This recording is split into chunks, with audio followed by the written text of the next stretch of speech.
एक हंसता हुआ चेहरा लेकर के अगर आपके घर में कोई आता है तो ऐसा लगता है कि ये आदमी नहीं, इस आदमी के साथ भगवान भी आ गए हैं, आपका घर खिल जाएगा। यानी ऐसा लगता है, क्योंकि हंसता हुआ आदमी के साथ देवता का आगमन होता है, आपका कमरा खिल जाएगा, लगेगा कि कमरा हंस रहा है।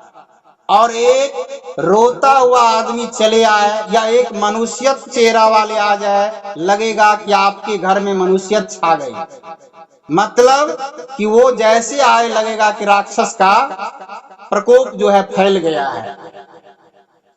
तो जो काम आप कर रहे हैं ना, चाहते हैं कि आपके भीतर सकारात्मक शक्ति, दैविक शक्ति आपकी मदद करे, तो आप प्रसन्न होकर पढ़िए। जैसे घर में आपको पढ़ने के लिए बोला जाता है, आपके माता पिता बोलते हैं बेटा पढ़ने के लिए बैठ जाओ, बेटी पढ़ने के लिए बैठो, खुश होकर पढ़िए।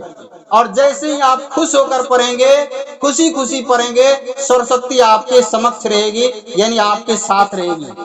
और आप पढ़ भी रहे हैं लेकिन रो रो के पढ़ रहे हैं कि नहीं, पढ़ने का मन नहीं था, फिर भी पढ़ने के लिए बैठा दिया गया, और आप रो रो के पढ़ रहे हैं, समझिए आपके साथ राक्षस खड़े हैं। इसीलिए आप जहां भी स्कूल में पढ़ रहे हैं, खुश होके पढ़िए, क्योंकि पढ़ना ही है। और उस काम को अगर आप जैसे ही खुश होकर के करते हैं, जिस काम को खुशी खुशी आप करते हैं, उस काम में आपको हार मिलेगी, लेकिन खुशी खुशी आप उस काम को कर रहे हैं, हार मिलेगी लेकिन आप हारेंगे नहीं, क्योंकि आप खुशी होके कर रहे हैं, खुशी पूर्वक काम को कर रहे हैं। आप हारेंगे लेकिन खुशी खुशी आप कर रहे हैं, उस काम में आपको आनंद आ रहा है, उस काम में आपको मजा आ रहा है, खुशी मिल रही है। आप हार जाएंगे फिर भी उस काम को करेंगे, यानी हार जाएंगे फिर भी करेंगे, क्योंकि उस काम से आप खुश हैं।